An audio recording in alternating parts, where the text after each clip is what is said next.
Tere, olen Rimi peakokk Jörgen kohal ja täna olen tulnud külla Pajumäe talu peremehele Viljarile. Tere Viljar, millega sa siin Pajumäel tegeled? Tervist! Meie toodame piima ja teeme sellest erinevaid mahedaid piimatooteid. Näiteks jogurt või kohupiim, kohupiimakreemid, keefir, no igasuguseid asju. Väga tore, sest mul ongi täna plaanis teha koos sinuga kahte sellist, ütleme, Eestimaa klassikut, et ühed on siis sõrnikud, vähe soolasem ja magusaks teeme siis kohukesi. Väga tore, teeme ära. Mina siis peakokk, mina juhendan, hoolitsen nii-öelda ümbrise eest ja sulle jääb, nagu sa igapäevaselt tegeled siis piimatoodetega, jääb siis kohupiima sisu sinu kanda. Kasutame su mahedat kohupiima ja mahetoorjuustu ja saadki maitsva segu valmis teha. Lisa siis veel võid ja suhkrut. Et esiteks jah, ma arvan, et kohupiima võid panna sellest poole ära, toorjuustust pool, võist selline neljandik. Segadagi ühtlaseks massiks ja maitse järgi siis kindlasti suhkrut. Et kumma armastaja sa ise rohkem oled, kas maguse või soolase? No ikka magusast meeldib rohkem. Mis need nii-öelda oma lemmikud on? Värske rosina kohupiimakreem otse nii-öelda pakkimisest tulnud, siis seda võib süüa päris palju suures koguses. Okay, mis su rekord on? Kilo. Kilo, jah? Ikka läheb. Vahepeal vaatame, mis šokolaad teeb. Et selle šokolaadiga ka nii-öelda, et teha hea glasuur, mis kohe näppude vahel ära ei sula, on vaja 2/3 šokolaadi suletada ära, siis tõstad kõrvale ja paned ülejäänud šokolaadi, et siis jääb selline kõva. Ja suhkur ka või? Suhkurt maitse järgi nüüd. Maitse järgi, no siis kui sa oled magusa sõber, siis läheb korralikult. Siis läheb kõvasti. Mul on šokolaadiga nii kaugel lood, et on pea sulanud. Nüüd ma lisan selle 1/3 šokolaadi veel siia ja segan nii kaua, kui see on ka sulanud. Siis me saame parima tulemuse. Aga jah, mina olen vahepeal saanud siin šokolaadiglasuuri valmis, millega me siis silikonvormid ära täidame. Et kasutan selleks siis pintslit. Tuleb tõmmata selline mõnusalt paks kiht, et ta nii väga ära meil ei mureneks, ilusti hoiaks kohupiima sees. Ja 15 minutit on täiesti piisav aeg, et need korvikesed võiks olla külmkapis, siis saab ilusti täidise sisse panna. 15 minutit on rõõmsalt mööda läinud, et vormid on ilusti tahenenud. Nii, ülesanded järgmised. Ma teen seekord mustema töö ära. Panen nii-öelda täidist ja sulle jätan sellise otsustava, et saad panna marju sinna vahele. Paar nippi või mõtet, et kohukesele pool alla ja siis kas kasutada tõesti marju või siis muusi, aga muus peab olema selline paksem nagu džem. Sest muidu sa vajutad lihtsalt selle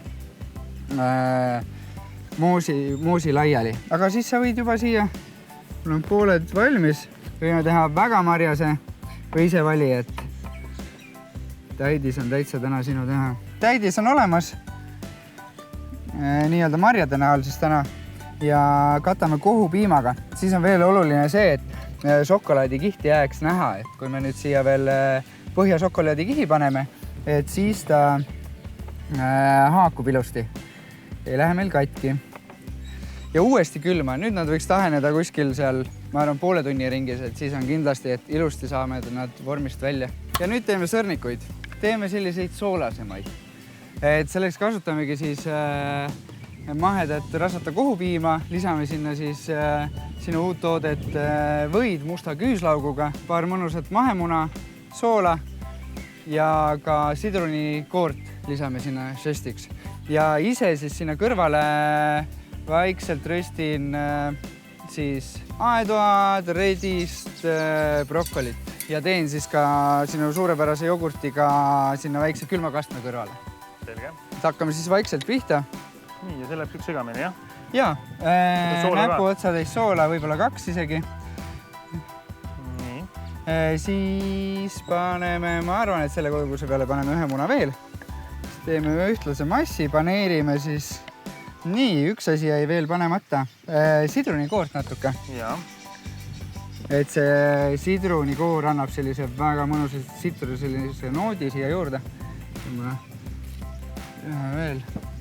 Ma siin vahepeal valmistan ette köögiviljad, nii et kuna me panni jagame, siis ma viskan juba köögiviljad vaikselt peale. pätsikesed valmivad. Ma vahepeal panen köögiviljadele. Nüüd ma olen neid siin natuke aega röstinud. Panen veidi keed.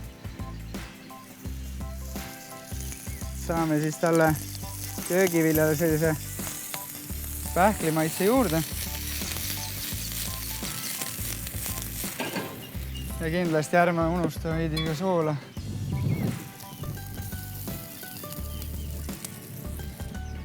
Ja vahepeal siis teeme valmis jogurtikastme. Selleks siis võtame jogurtit. Jällegist väga lihtne. Jogurt, sool ja mis ma enda jaoks olen leidnud, on köömned. Ma olen nad ära röstinud ja ära purustanud, et ta annab hoopis teise mekki kõik sellele. Et just jogurtiga natuke sidrunit, soola ja muud ei olegi vaja. Sul on väga mõnus, värskendav kaste valmis. Koore kasutasime sõrnikute sisse ära, et nüüd mahla kasutame kastmeks.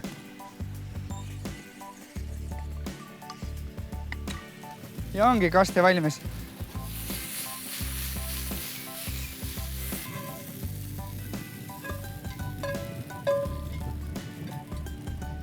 Ega siis ei olegi miskit muud kui sõrnikud pannile.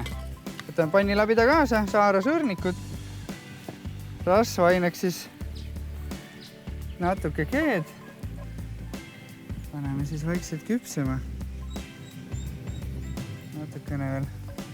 Natuke lapikumaks, et küpsad ühtlaselt. Sõrnikud on ka valmis saanud. Nüüd ole hea hoia. Võtame nad tulelt. Väga ilusad kuldsed poisid. Nii nagu vaja. Kummad sulle endale, kas sõrnikud või pannkoogid? No võimalus on, ma võtaks mõlemad. Väga hea. Nii, hopsti, sõrnikud on olemas panni tulelt. Ja siis ongi meil veel kohukesed külmast ära tuua ja saamegi serveerida. Teeme nii. Nii, ja nüüd ongi ainult serveerimine jäänud.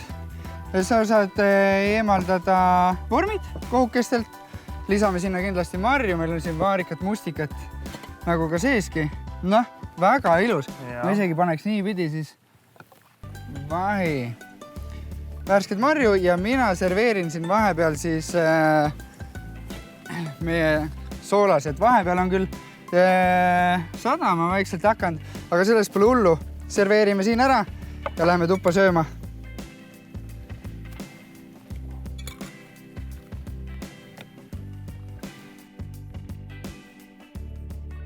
Viimane lihv on toit nüüd põhimõtteliselt serveeritud. Ohtralt marju, sest seda haputa vaja, nähes, kui palju sa sinna suhkrut panid. Nii, aga meie poolt on kõik. Suured tänud sulle. Ja kindlasti siis Pojumäe tooteid leiate Rimi talutoidab riiulitelt. Ja pole muud kui sööma. Head isu!